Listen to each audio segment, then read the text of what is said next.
Because secondary school had me feeling like the male alphabet. Instead of it being the munchkins, it was the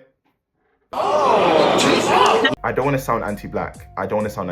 Okay, episode 3, when things started to get like a bit challenging for me, because it actually meant that like in me being vulnerable, people are going to be aware of some of your like insecurities, and it's like, hey, yeah. One thing I've noticed since the series is coming to an end, where I have episodes that are 2 parts, it's often because part 2 is low-key really what I'm trying to say, but I feel like I have to set up with part 1 because part 2 tends to be quite vulnerable. And these episodes were about focusing on masculinity and looking at lad culture, what I coin, and that's what you're gonna have to write in the history books, yeah, I coin mandem culture.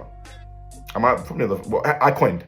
That's how it works in academia. Bye. But yeah, like the feeling of being like unmasculine was such a big thing in my teenage years, and it really like it was really at the core of it. So I tried to address like this desire or this dream I have of just fitting in and just being like one of the lads or one of the mandem. Do you know what I mean? And again, the journey I'm trying to take the viewer on is, if you can see that a lot of the things that we do in society and a lot of the standards that we have, particularly with like masculinity and gender, if we can understand that they're not innate and they're actually products of things, particularly for black men, like a lot of masculine performance is just performative. I think in understanding that, like, I know there's a lot of like uncomfortable things I still need to confront, because secondary school had me feeling like the male alphabet. Instead of it being the munchkins, it was the I don't want to sound anti-black, but feeling that way and internalizing these things and these insecurities I had about masculinity really did inflame my experience in secondary school to just be like I was just this paranoid, like, ugh. And what was hard to reckon with was how I feel like I had my problems with, the lads and whatever, but like I had a much largely more positive experience with them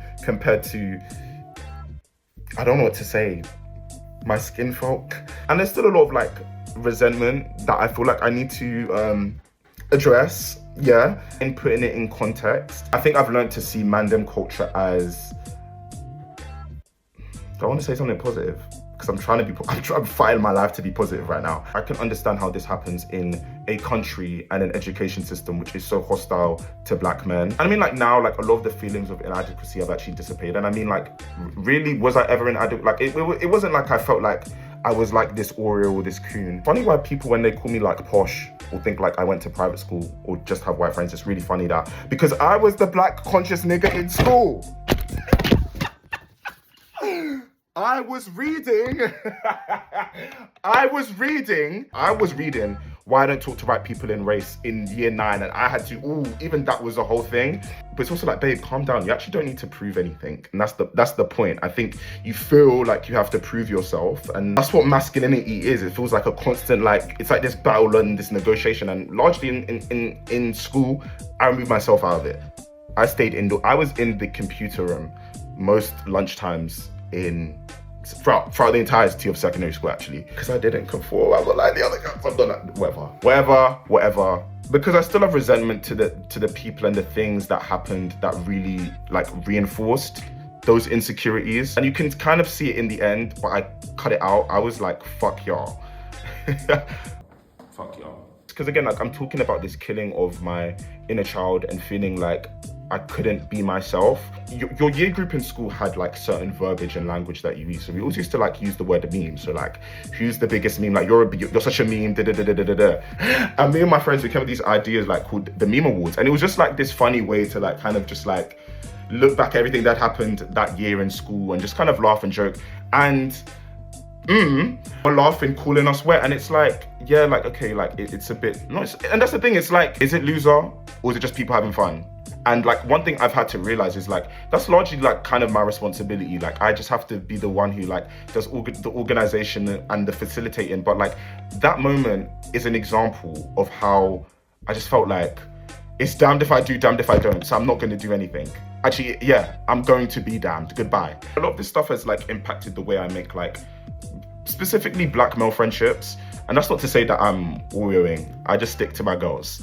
Love my girls.